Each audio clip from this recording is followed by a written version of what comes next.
ఎన్ని అద్భుతాలు చేసినా, ఎన్ని గొప్ప కార్యాలు చేసినప్పటికీ ఒకానొక సమయం వస్తుంది, ఒకానొక పరిస్థితి వస్తుంది. ఆ పరిస్థితి ఎలాగో అయిపోతుందంటే అది మనల్ని మానసికంగా, శారీరకంగా అన్ని రకాలుగా కూడా మనల్ని కృంగదీసి నిరాశలోనికి తీసుకువెళ్ళిపోయి మనల్ని ఒక చేతకాని స్థితిలోనికి, ఒక రకమైనటువంటి భయంలోనికి, ఒక రకమైనటువంటి పిరికితనంలోనికి మనల్ని ఆ యొక్క బలహీనత నడిపిస్తూ ఉంటుందన్నమాట. దానినే మనము ఏమని పిలుస్తామంటే కృంగుదల, నిరాశ, మరణాపేక్ష, మరి ఎండిపోయిన స్థితి. ఇవన్నీ కూడా ఒక వ్యక్తి మానసికంగా, శారీరకంగా, ఆత్మీయంగా, ఆధ్యాత్మికంగా మరి బలహీనపడినప్పుడు కలిగేటువంటి సిమ్టమ్స్ అన్నమాట, కొన్ని లక్షణాలు. ఇప్పుడు ఒక వ్యక్తికి ఏదైనా ఒక అనారోగ్యం సోకింది అన్నప్పుడు ముందుగానే తన శరీరంలో ఎలాగ కొన్ని సిమ్టమ్స్ కనిపిస్తాయో, ఒక వ్యక్తి కృంగుదలలోకి వెళ్ళిపోయినప్పుడు, నిరాశలోనికి వెళ్ళిపోయినప్పుడు కూడా తన జీవితంలో మరి ఇలాంటి సిమ్టమ్స్, అంటే ఒక వ్యక్తి శారీరకంగా, మానసికంగా, ఆధ్యాత్మికంగా, ముఖ్యంగా అన్నిటికన్నా ప్రాముఖ్యంగా ఆధ్యాత్మికంగా బలహీనపడుతున్నప్పుడు ఒక వ్యక్తి, అతనిలో మరి ఈ యొక్క సిమ్టమ్స్ అన్నీ కూడా కనపడతా ఉంటాయి. కృంగుదల, ముఖ్యంగా కృంగుదల, డిప్రెషన్. ఈరోజు ముఖ్యంగా చెప్పాలంటే చాలా మందిలో ఈరోజు ఒకలాంటి డిప్రెషన్, ఒకలాంటి నిరాశ. వీళ్ళు మరి ఎలాగుంటారంటే, ఈ నిరాశ కలిగిన వారు, డిప్రెషన్లో ఉన్నవారు వాళ్ళు ఏది కూడా చేయలేనటువంటి స్థితిలో ఉంటారనమాట. అంటే వాళ్ళు ధైర్యం చేసి ఏ ఒక్క పని కూడా ముందుకి కొనసాగించలేరు, ఏ ఒక్క కార్యము కూడా వాళ్ళు చేయలేనటువంటి ఒక పిరికితనమైనటువంటి స్థితిలో వాళ్ళు వెళ్ళిపోతారు. ఏది చేస్తే ఏమవుతుందో, ఏది నేను తాకితే నాకు మరణం వస్తుందో, ఎటు వెళ్తే నాకు నా పైన మరి మరణం సోకుతుందో, ఏం తింటే నాకేమైపోతుందో, ఈ వ్యక్తితో మాట్లాడితే నాకు ఎలాంటి ఉపద్రవం కలుగుతుందో, ఇలాంటి ప్రతి విషయంలో కూడా వాళ్ళు ఒకలాంటి భయముతో పీడించబడుతూ ఉంటారండి. అయితే ఇక్కడ ఈ ఏలియా ప్రవక్త కూడా తన యొక్క జీవితంలో ఇలాంటి ఒక పరిస్థితిలోనికి వెళ్ళాడండి ఒకానొక సందర్భంలో. అది ఎప్పుడంటే తను ఈ యొక్క బయలు దేవతలకు మరి కొంతమంది ప్రవక్తలు పూజిస్తూ ఉంటారు. అది యెజబేలు అనేటువంటి ఒక స్త్రీ ద్వారా ఆ బయలు దేవతల గురించి ప్రవక్తలను ఆవిడ పోషిస్తుంది. అయితే మరి ఏలియా ప్రవక్తకు ఇవన్నీ కూడా నచ్చవన్నమాట. మరి దేవుని యొక్క నామము ప్రకటించబడుతున్న చోట, ఒక బలమైన నామాన్ని ప్రకటిస్తున్న సమయంలో ఈ బయలు ప్రవక్తలు ఎక్కువయ్యి బయలు దేవతల్ని ఆరాధిస్తున్న సమయంలో తను చాలా కోపాద్రేకుడైపోయి మళ్ళీ వాళ్ళందరినీ కూడా అక్కడ మట్టు పెట్టాలని, అక్కడి నుండి వాళ్ళని తొలగించాలని చెప్పి మరి ఒకరోజు ఒక ప్లాన్ వేస్తాడు. ఏంటంటే, నిజంగా మీ దేవుడే కనుక ఉంటుంటే ఈ యొక్క కార్యాలను చేయమనండి, అది చేయమనండి, ఇది చేయమనండి అని వాళ్ళకు కొన్ని టాస్కులు ఇస్తాడు. వాళ్ళు ఏం చేసినా కానీ, మరి వారు ఎంత వెయిట్ చేసినా కానీ అక్కడ ఆ కార్యము జరగదనమాట. ఆ టాస్క్లో వాళ్ళు ఫెయిల్ అయిపోతూ ఉంటారు. ఇప్పుడు నాకు సమయం లేదు, మీరు ఈ యొక్క మొదటి రాజుల గ్రంథం 18వ అధ్యాయము చదివినట్లయితే అతను అక్కడ ఏమేం చెప్పాడు అనే విషయాలన్నీ మీరు చదవచ్చు, ఏం చేయమన్నాడని. అయితే మరి వాళ్ళు చేయలేరు, ఆ ఒక్క కార్యాలు వాళ్ళు చేయలేనప్పుడు ఏలియా అంటాడు, సరే మీరు చేయలేకపోయారు, మీరు దేవుడిగా పిలువబడుతున్నటువంటి ఆ బయలు చేయలేకపోయాడు కదా, ఇప్పుడు నా దేవుడు ఈ కార్యాన్ని చేయగలడు అని చెప్పి నేను నీ సేవకుడిని అయితే కనుక, నువ్వు నాతో కనుక ఉన్నట్లయితే ఈ యొక్క నీటిని నువ్వు తొలగించు, ఈ యొక్క నీటిని దీన్ని నువ్వు ఆవిరిలా చేసేయి అని చెప్పి నీ అగ్నిని పంపించు అని అన్నప్పుడు అద్భుత రీతిగా మరి దేవాది దేవుడు ఆకాశంలో నుండి అగ్నిని దింపి మరి అక్కడ పోసినటువంటి ఆ నీళ్లు మొత్తము కూడా ఆవిరైపోయేలాగా చేసేస్తారండి దేవుడు. హల్లెలూయా. అయితే ఎప్పుడైతే ఆ యొక్క కార్యం అక్కడ జరుగుతుందో, ఈ బయలు దేవతకి ఆరాధిస్తున్నటువంటి ఈ ప్రవక్తలందరూ కూడా భయపడిపోతారు. వెంటనే ఏలియా ప్రవక్త ఏం చేస్తాడంటే ఆ ప్రవక్తలందరినీ కూడా చంపించేస్తాడు. ఎప్పుడైతే ఈ బయలు ప్రవక్తలందరినీ చంపించాడు అన్న విషయము యెజబేలుకు తెలుస్తుందో, అంటే అప్పుడు ఇజ్రాయేలులో ఉన్నటువంటి రాజు ఆహాబు, ఈ ఆహాబు అనే రాజుకి భార్య యెజబేల్ అన్నమాట. ఈవిడ చాలా మరి భయంకరమైనటువంటి స్త్రీ. ఈవిడ బయలు దేవతలని ఆరాధిస్తూ మరి చాలా భయంకరమైనటువంటి దురాత్మలతో నింపబడినటువంటి ఒక స్త్రీ. ఈమె ద్వారా ఒక సమాచారము ఏలియాకి వినబడుతుంది. అదేంటో ఒకసారి మనం చూద్దాము. ఎప్పుడైతే ఈ ప్రవక్తల్ని చంపేశాడు అని తెలిసిందో యెజబేలు దగ్గర నుంచి ఒక సమాచారము ఏలియా ప్రవక్తకు వస్తుందండి. మొదటి రాజుల గ్రంథము 19వ అధ్యాయము 1 నుండి 5 వచనాలండి, చదువుదాము. ఏలియా చేసినదంతయు అతను ఖడ్గం చేత ప్రవక్తలందరినీ చంపించిన సంగతియును అహాబు యెజబేలునకు తెలియజెప్పగా, యెజబేలు ఒక దూత చేత ఏలియాకు ఈ వర్తమానం పంపించెను. రేపు ఈ వేళకు నేను నీ ప్రాణంను వారిలో ఒకని ప్రాణం వలె చేయని యెడల దేవుడు నాకు గొప్ప అపాయం కలుగజేయునుగాక. కాబట్టి అతడు ఈ సమాచారం తెలుసుకొని లేచి తన ప్రాణం కాపాడుకుంటకై పోయి యూదా సంబంధమైన బెయేర్షెబాకు చేరి అచ్చట ఉండుమని తన దాసునితో చెప్పి, తాను ఒక దిన ప్రయాణం అరణ్యంలోనికి పోయి ఒక బదరీ వృక్షం కింద కూర్చుండి మరణాపేక్ష గలవాడై, యెహోవా, నా పితరుల కంటే నేను ఎక్కువ వాడను కాను, ఇంత మటుకు చాలును, నా ప్రాణం తీసుకును అని ప్రార్థన చేసిను. అతడు బదరీ వృక్షం కింద పరుండి నిద్రించుండగా ఒక దేవదూత వచ్చి అతని ముట్టి, నీవు లేచి భోజనం చేయమని చెప్పాను. చూడండి, ఇక్కడ రాస్తున్నారు, ఆయన చంపించాడు అన్న సంగతి విన్న వెంటనే యెజబేలుకి చాలా కోపం వచ్చి అంటుంది, తను ఒక వార్నింగ్ ఇచ్చింది. ఏంటంటే, రేపు ఈ వేళకి నీ ప్రాణము నేను నీ ప్రాణమును వారిలో ఒకని ప్రాణము వలె చెయ్యని ఎడల దేవుడు నాకు గొప్ప అపాయము కలుగజేయునుగాక. నువ్వు ఎవరినైతే ప్రాణాలు తీసేసావో, ఎంతమంది ప్రాణాలు అయితే తీసేసావో వాళ్ళలాగానే నువ్వు కూడా అయిపోతావు రేపు ఈ టైం కల్లా. ఒక పెద్ద వార్నింగ్ యెజబేలు పంపించింది.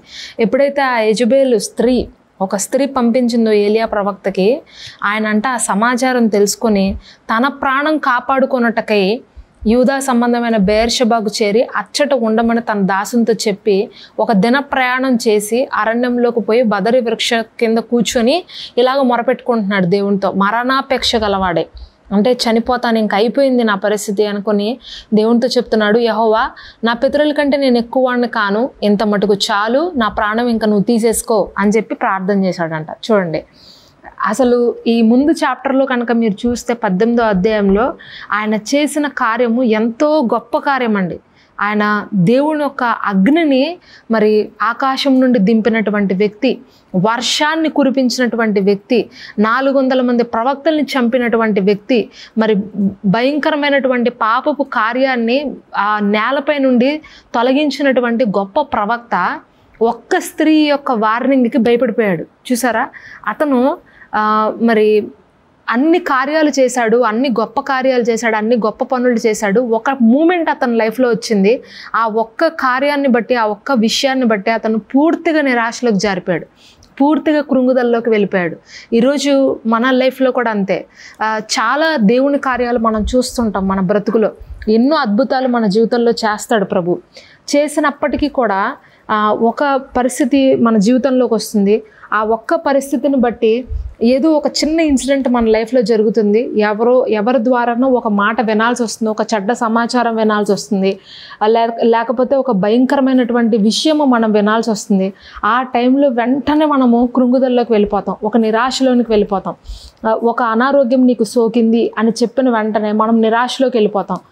అరే నాకు అనారోగ్యం వచ్చేసిందా, ఇప్పుడు ఎలాగా, నేను ఎలా సర్వైవ్ అవుతాను, నేను ఏ విధంగా బయటకు వస్తాను అని ఒక రకమైనటువంటి మరణాపేక్ష. చూడండి, కొంతమందికి మరి ఈ మధ్యకాలంలో ఎక్కువగా క్యాన్సర్ వస్తుంది. ఆ క్యాన్సర్ కలుగుతున్నప్పుడు లేదా హార్ట్ ప్రాబ్లమ్స్ వస్తున్నప్పుడు సడన్గా ఏదన్నా వాళ్ళకి ప్రాబ్లం వచ్చిందంటే చాలా కృంగిపోతారు, చాలా నిరాశలోకి, ఇంకా అయిపోయింది, నా లైఫ్ అయిపోయింది, ఇంకా నేను మరణిస్తాను. ఇదే ఆలాపన, ఇదే ఆలోచన, అదే కృంగుదల. అంతకుముందు ప్రభు ఎన్నెన్ని ఉపద్రవాల్లో నుండి తప్పించాడో, ఎన్ని గొప్ప కార్యాలు చేశాడో అవన్నీ మనం మర్చిపోతాం. అవునా అండి? ఆ ప్రతి కార్యాన్ని మనం మర్చిపోతాం. కానీ ఒక్క ఇన్సిడెంట్, డాక్టర్ ఏదో చెప్తాడు, లేకపోతే మీ ఇంట్లో ఉన్న వ్యక్తులు ఏదో మీతో ఒక మాట అంటారు, ఆ ఒక్క మాటను బట్టి మనం నలిగిపోతాం సంపూర్తిగా. మీ ఇంట్లో వాళ్ళు మిమ్మల్ని ఏదో ఒక మాట అంటారు, నువ్వు పనికిరావు అనో, లేకపోతే నువ్వు ఇది చేయలేవనో, నీ వల్ల ఇది కాదనో, ఏదో ఒక మాట అంటారు మిమ్మల్ని. ఆ ఒక్క మాటను పట్టుకొని మీరు అదే మీ మైండ్లో తిప్పుకొని కృంగుదల్లోకి వెళ్ళిపోతారు. మరణాపేక్షతో ఉంటారు, నిరాశతో ఉంటారు. ఇది ఏంటంటేనండి, ఇది ఒక ఈవిల్ అటాక్ అన్నమాట. ఇది ఒక దురాత్మ నుండి వచ్చుచున్నటువంటి ఒక ప్రేరేపణ. సో ఇది మనము జయించాలి. దీనిని మనము మన శరీరాల్లో నుండి, మన యొక్క ఆలోచనలో నుండి మనము దీన్ని తప్పించుకోవాలి. అర్థమవుతుందండి? ఏలియా ఎలాంటి ప్రార్థన చేసేస్తున్నాడో చూడండి. ఇంకా చాలు ప్రభువా, ఇంత మట్టుకు నాకు చాలు, నా పితరుల కంటే నేనేం గొప్పవాడిని కాను. మనం కూడా ఇలాగే అనుకుంటాం, నేనేమో వాళ్ళకన్నా వీళ్ళకన్నా గొప్పదాన్ని కాదు, గొప్పవాడిని కాదు, ఇంకా నాకు ఇది చాలు, ఇంతవరకు నాకు చాలు, ఇంకా నాకు ఈ లైఫ్ వద్దు, నేను ఇంక ఈ బాధలు పడలేను, నేను ఇంక ఈ వేదన చూడలేను, నన్ను తీసేసుకో, లేకపోతే నన్ను ఇక్కడ నుండి బయటికి పంపించేసేయి. ఇలా మన శరీర పరిస్థితులు బట్టి, మన ఆలోచనలను బట్టి మనము ఏదో ఒక బలహీనమైనటువంటి మాటను మన నోట్లో నుండి మనము విడుదల చేస్తాం. ఎప్పుడూ కూడా మన నోట్లో నుండి మనం అలాగా మరణకరమైనటువంటి మాటలు, నిరాశ కలిగించే మాటలు, కృంగుదల కలిగించేటువంటి మాటలు మనం ఎప్పుడు మాట్లాడకూడదు. హల్లెలూయా. మన దేవుడు ఎంత గొప్ప దేవుడు అంటే, సిలువలో ఆయన తన ప్రాణాన్ని మన కొరకు అర్పించాడు. ఆయన తన రక్తాన్ని కార్చాడు నీ కోసం, నా కోసం. నీపై ఉన్నటువంటి ప్రతి రోగాన్ని, ప్రతి శాపాన్ని, ప్రతి పాపాన్ని ఆయన మేకులతో కొట్టించుకొని మన శాప పాపములను, మన రోగములను ప్రతిదీ కూడా ఆయన తొలగించి వేశాడు యేసునామంలో. ఏ రోజైతే ఆయన సిలువలో మరణించాడో, ఏ రోజైతే ఆయన నీ యొక్క పాపములకు వెల చెల్లించాడో, నీ రోగములకు వెల చెల్లించాడో, నీవు ఇప్పుడు జయించబడినటువంటి పురుషుడవు, నువ్వు ఇప్పుడు జయించబడినటువంటి స్త్రీవి. ఏ అనారోగ్యము, ఏ ఒక్క చెడ్డ సమాచారము, ఏ ఒక్క తృణీకరించే మాట, ఏ ఒక్క నిరాకరించే మాట నీ పైన పనిచేయదు. హల్లెలూయా. నీ పైన ఆ ఒక్క కార్యములు ఏది కూడా పనిచేయదు ఇక మీదట. ఎందుకంటే నువ్వు జయించబడినటువంటి స్త్రీ, జయించబడినటువంటి పురుషుడువు. నీ పైన ఆ ఒక్క దురాత్మ శక్తులకు అధికారము లేదు. హల్లెలూయా. మీరు ఎప్పుడైతే నలిగిపోతారో, మీరు ఎప్పుడైతే కుంగిపోతారో, ఆటోమేటిక్గా మీరు మానసికంగా, శారీరకంగా, ఆధ్యాత్మికంగా అన్ని రీతులుగా కూడా మీరు దేవుడి సన్నిధి నుండి వెనక్కి వచ్చేస్తున్నారు అని అర్థం. ఇక్కడ ఏలియా ఒక బదరి వృక్షం కింద కూర్చుని ఆ నిరాశలో, కృంగుదల్లోకి వెళ్ళిపోతున్నాడు.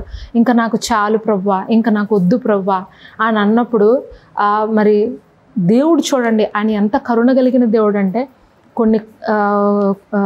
ఆయనకు ఆహారాన్ని పంపించాడు. ఆయన పడుకుని ఉంటే ఒక దేవదూత ద్వారా ఆయనకు ఆహారాన్ని అక్కడ పెట్టి, ఆయన ఆహారాన్ని పెట్టి పోషించి, నువ్వు శారీరకంగా చాలా వీక్గా ఉన్నావు, నువ్వు మానసికంగా వీక్గా ఉన్నావు, నువ్వు ముందు ఈ ఆహారాన్ని భుజించు, నీకు ఇంకా చాలా ప్రయాణం చేయాల్సింది ఏలియా, నువ్వు ముందు శరీరాన్ని నువ్వు పోషించు, నువ్వు బలంగా ఉండు అని చెప్పి ఆయన్ని పోషిస్తున్నాడు. చూసారా? యోనా కూడా ఒకానొక సందర్భం వచ్చినప్పుడు, నినెవేకి వెళ్ళినప్పుడు అక్కడున్న ప్రజలందరినీ వీళ్ళు మరణిస్తారు మాట వినకపోతే అని చెప్పమంటాడు. ఆ మాట ఆయన మొదట చెప్పడు, కానీ ఆ తర్వాత ఆ తిమింగలం కడుపులోకి వెళ్ళి ఆయన ఆ బాధలన్నీ పడి బయటకు వచ్చిన తర్వాత చెప్పిన తర్వాత వాళ్ళందరూ కూడా గోనెపట్ట ధరించుకొని ఉపవాసం ఉండి కన్నీరు కారిస్తే దేవుడు వాళ్ళ పశ్చాత్తాపడుతున్నారని, వాళ్ళపై ఉన్న ఉగ్రత తీసేసిన తర్వాత, నాకు తెలుసు నువ్వు వాళ్ళని ఏం చేయవని, కానీ నువ్వు నన్ను పిచ్చివాళ్ళలాగా వాళ్ళ ముందు చేసావు, కాబట్టి ఇంకా నాకు ఈ బతుకొద్దు, నన్ను నువ్వు చంపేసేయి, నేను బ్రతకడం కన్నా చావటమే మేలు అని అంటాడు యోనా గ్రంథం 4వ అధ్యాయంలో. అర్థమవుతుందండి? మరి ఈ రూతు గ్రంథంలో కూడా నయోమి ఇలాగే అంటది. తన భర్త చనిపోతాడు, తన కుమారులిద్దరూ తన కళ్ళ ముందు చనిపోతారు కరువులో. ఇంక అనుకుంటుంది, నాకెందుకు, ఇంకా నా లైఫ్ ఎందుకు, ఇంకా నేను కూడా చనిపోతాను, అయిపోయింది. తన కోడళ్ళతో కూడా చెప్తుంది, అమ్మ ఇంక నేను మీకు పిల్లల్ని కానీ ఇవ్వలేనమ్మా, మీకు పెళ్ళిళ్ళు చేయలేను, నా పేరు ఇంకా నన్ను నయోమి అని పిలవకండి, దయచేసి నన్ను మారా అని పిలవండి, ఇంకా నా జీవితం చేదైపోయింది అని ఒక రకమైన కంక్లూజన్కి మనం వచ్చేస్తాం. అయితే దేవుని వాక్యము ఇక్కడ ఒకటి సెలవిస్తుంది చూడండి. సామెతల గ్రంథం 17వ అధ్యాయము, సామెతల గ్రంథము 17వ అధ్యాయము 22వ వచనం.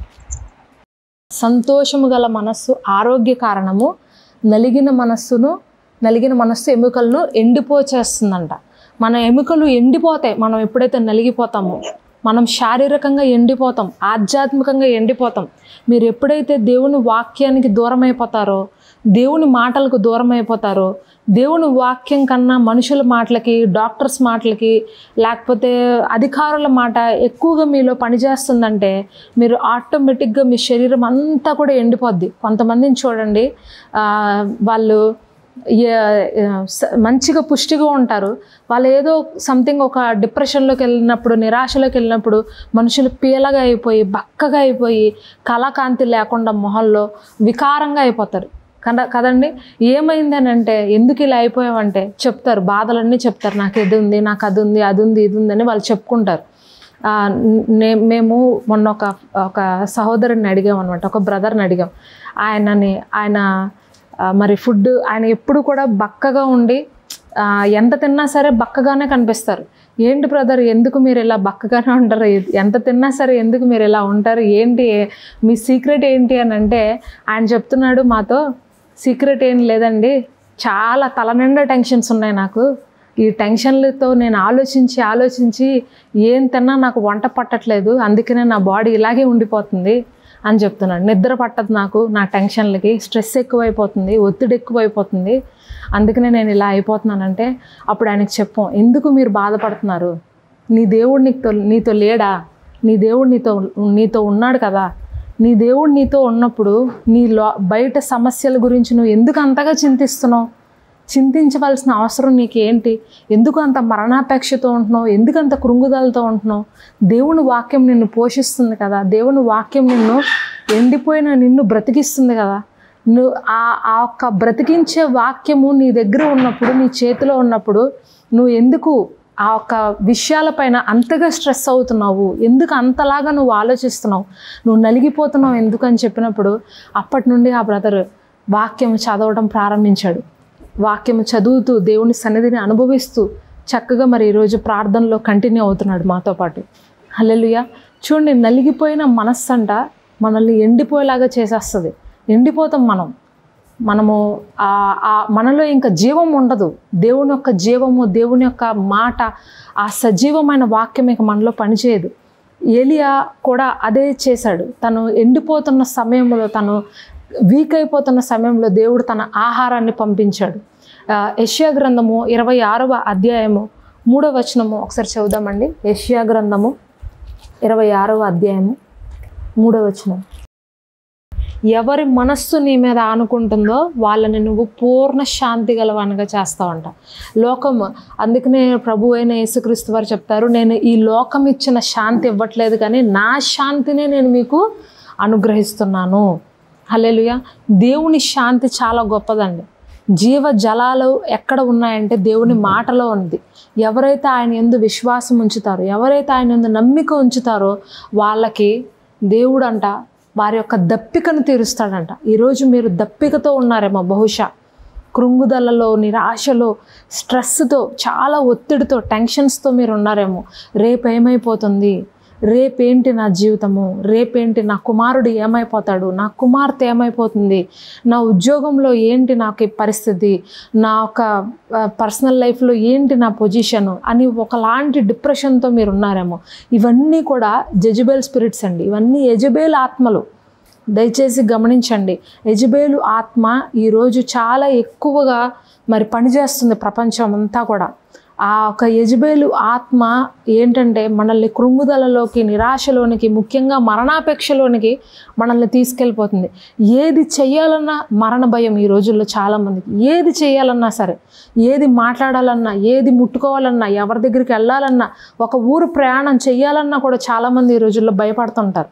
ఇదంతా కూడా యెజబెల్ స్పిరిట్స్, యెజబెలు ఆత్మలు. కాబట్టి ధైర్యంగా ఉండండి. వీటి నుంచి మీరు విడుదల పొందండి. దేవుని పైన ఆనుకోండి. ఆయన పైన ఆనుకున్న వాళ్ళని దేవుడు పూర్ణ శాంతి గలవానిగా చేస్తాడంట. సమరయ స్త్రీ కూడా ఇదే దాహంతో వస్తుంది ఆ సమరయ పట్టణంలో.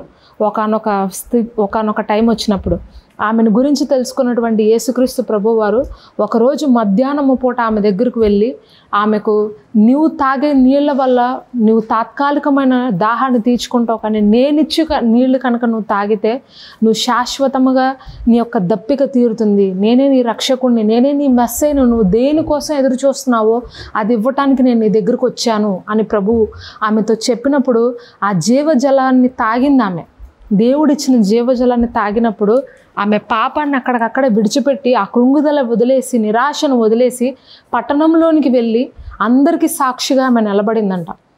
అర్థమవుతుందండి? ఈరోజు ప్రభు మీతో ఏం మాట్లాడుతున్నారంటే, లోకంలో ఉన్న వార్తలు వినొద్దు, లోకంలో ఉన్న విషయాలను మీరు పట్టించుకోవద్దు.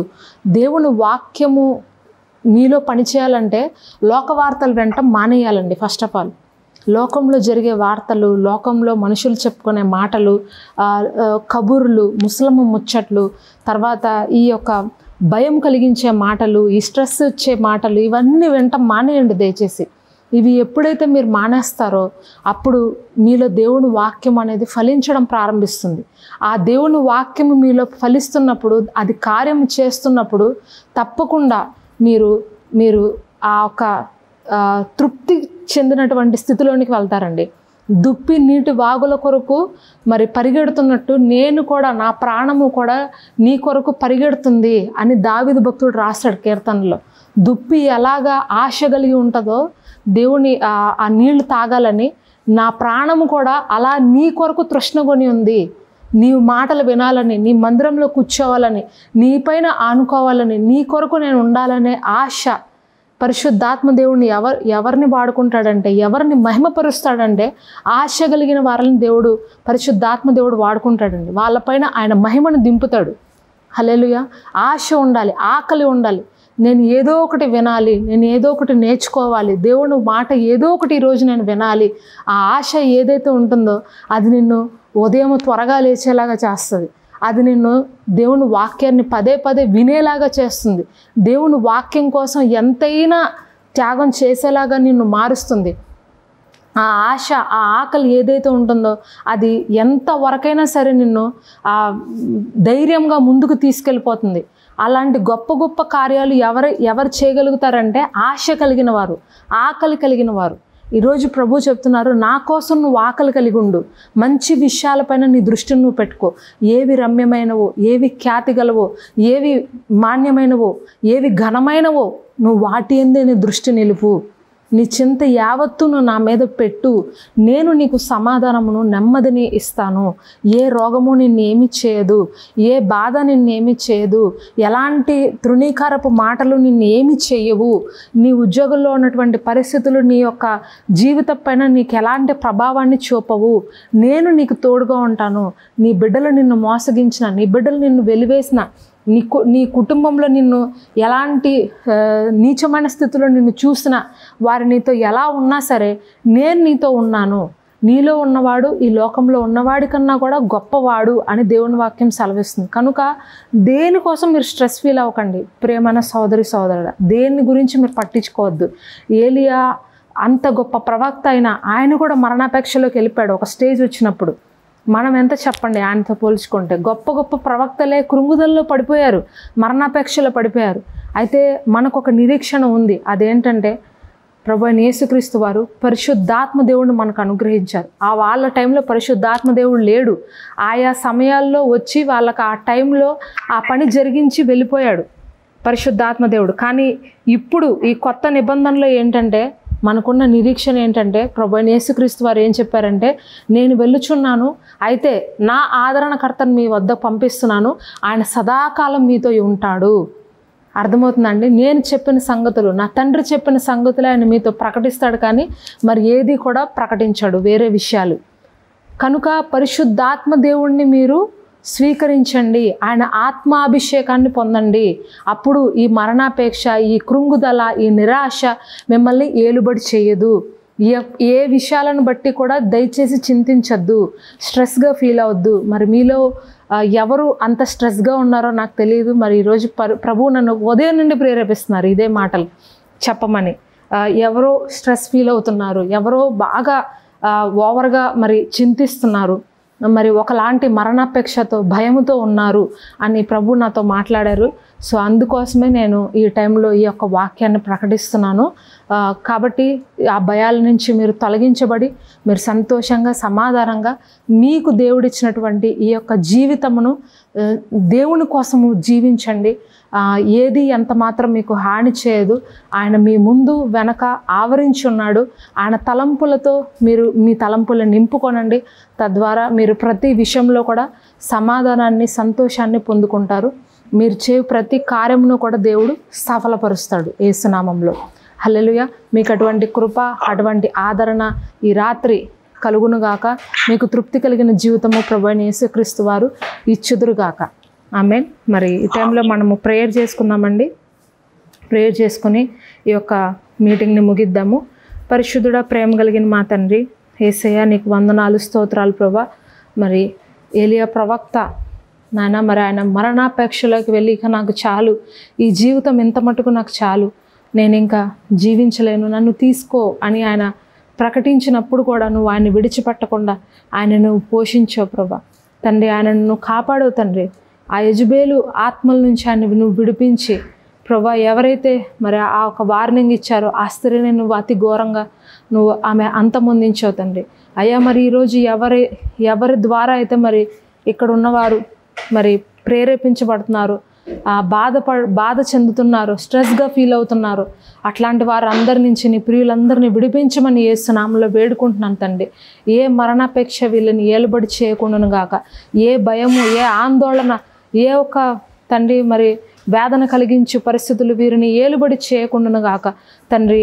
నీవు సిలువలో కార్చిన రక్తము మాకు స్వస్థతను ఇచ్చునుగాక యేసు నామంలో. నీవు పొందిన దెబ్బల ద్వారా మాకు స్వస్థత కలుగునుగాక, సమాధానము కలుగునుగాక నా తండ్రి. మరి ఈ రాత్రి నీ పరిశుద్ధాత్మను యేసు నామంలో ఇక్కడున్న ప్రతి సహోదరుడి పైన నేను కుమ్మరించుచున్నాను తండ్రి.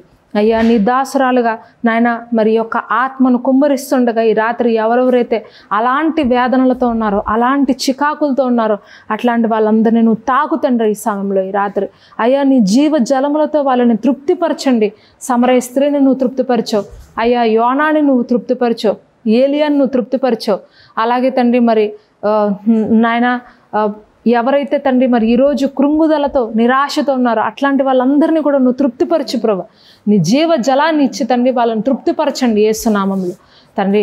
ఇక్కడ నాయన మరి ఈరోజు ఈ ప్రార్థనలు ఏకీభవించుచున్న ప్రతి వారిపైన నీ సన్నిధిని కుమ్మరిస్తుండగా నీవే ఈ రాత్రి వారితో మాట్లాడి వారిని ఆశీర్వదించి బలపరచమని చిన్న ప్రార్థన నజరేయుడైన యేసుక్రీస్తు వారి అతి పరిశుద్ధ నామంలో అడిగి వేడుకుంటున్నాను నా ప్రియ పరలోకపు తండ్రి. ఆమేన్. తండ్రి యొక్క దీవెనయు, కుమారుని యొక్క కృపయు, పరిశుద్ధాత్మ ఆదరణకర్త అన్యోన్య సావాసము ఇప్పుడును ఎల్లప్పుడూ సదాకాలం మీకు తోడే ఉండి నడిపించునుగాక. ఆమేన్. ఈ సందేశం మీకు ఆశీర్వాదకరంగా ఉందా?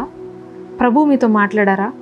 అయితే తప్పకుండా మీ స్నేహితులకు, బంధువులకు కూడా ఈ సందేశాలు షేర్ చేసి దైవాశీర్వాదాలు పొందండి. దయచేసి గమనించండి, ఒక ముఖ్య గమనిక. ప్రతి ఆదివారం మా మందిరానికి కొన్ని సుదూర ప్రాంతాల నుండి ప్రజలు వస్తారు కనుక వారికి ఆహారం పెట్టుటకై ప్రభు మమ్మను ప్రేరేపించారు. దాని కొరకై మందిర ప్రాంగణంలో ఒక చిన్న వంటగదిని మేము నిర్మించుచున్నాము. అయితే ఇంకా ఈ నిర్మాణంలో స్లాబ్, వైరింగ్, ఇంకా ఫ్లోరింగ్ పనులు పెండింగ్లో ఉన్నాయి. దీని నిమిత్తమై దయచేసి ప్రార్థించండి నా ప్రియ సహోదరి సహోదరుడా. ప్రభు మిమ్మల్ని ప్రేరేపిస్తే తప్పకుండా ఈ గొప్ప కార్యంలో ఆర్థికంగా సహకరించి ఈ నార్త్ ఇండియా మినిస్ట్రీలో మీరు కూడా పాలుభాగస్తులు కండి. ప్రభు మీకు తోడై ఉండి మిమ్మను సమస్త విషయములలో దీవించి ఆశీర్వదించునుగాక. ఆమేన్.